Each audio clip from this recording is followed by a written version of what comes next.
Drama serial नकाब की आने वाली एक साथ तो बहुत ज़्यादा इंटरेस्टिंग होने वाली है। बिलाल जो कि ईमान को पहले ही मना कर चुका था कि तुमने वहाँ रेट नहीं डालनी, लेकिन ईमान कब कहाँ किसकी सुनती है, वो अपनी ही चलाती है और इस बार भी वो अपनी मनमानी कहते हुए रेट डाल देती है उस वेयर हाउस पर जो कि अहद और उसके चाचा ने प्लान किया था कि हम इस तरह ईमान को बुलाएंगे और उस पर रिश्वत का इल्ज़ाम लगाकर उसे जेल की सलाखों में और उसे एक बार जलील कर देंगे। तो बिल्कुल ऐसे ही होता है। ईमान पहुंचती है और फिर बिलाल को बताया जाता है कि ईमान रिश्वत ले रही है और वहां पर सारा सोशल मीडिया भी जमा है। तो बिलाल भी वहां पर पहुंच जाता है और फिर ईमान की तलाशी ली जाती है और बाद में ईमान को कहा जाएगा कि आप हमारे साथ कोऑपरेट करें क्योंकि ईमान पर केस बन जाएगा कि आपने रिश्वत ली है। इसके बाद फिर ईमान के घर की भी तलाशी ली जाएगी और ईमान बिलाल पर ही गुस्सा करती रहेगी कि ये थी वो बारात जो कि आप मेरे घर में लाना चाह रहे थे,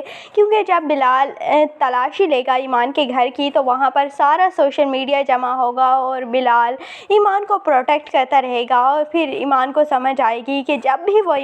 बिलाल के ख़िलाफ़ कुछ भी कहती है तो वो हमेशा ही कुछ बहुत मुश्किल में फंस जाती है और लेकिन वो मानती फिर भी नहीं है और इस बार वो मानेगी और फिर बिलाल उसे बहुत ही तरीके से इस सारे मामले से बाहर निकालेगा। दूसरी जानिब तैमूर भी अपने वालिद की बात सुन चुका था कि किस तरह वो ईमान को ट्रैप कर रही हैं। दूसरी जानिब तैमूर ये भी सारी हकीकत जान चुका है कि ईमान का किसी के साथ भी कोई अफेयर नहीं है और वह सब कुछ सिर्फ एक मिसअंडरस्टैंडिंग थी। और अब तैमूर भी ईमान के पीछे पड़ेगा, पहले ही से ही पड़ा हुआ है, लेकिन अब वो ईमान को प्रोटेक्ट करने की कोशिश वो भी करेगा। अपने वालिद से कहेगा कि आपने ईमान के साथ ये सब कुछ क्यों किया, लेकिन ईमान खुद फंसी है और ख़ुद ही निकलेगी और बिलाल इसमें उसकी बहुत सपोर्ट करेगा और तकरीबन अब ड्रामा इख्तिताम की तरफ जा रहा है।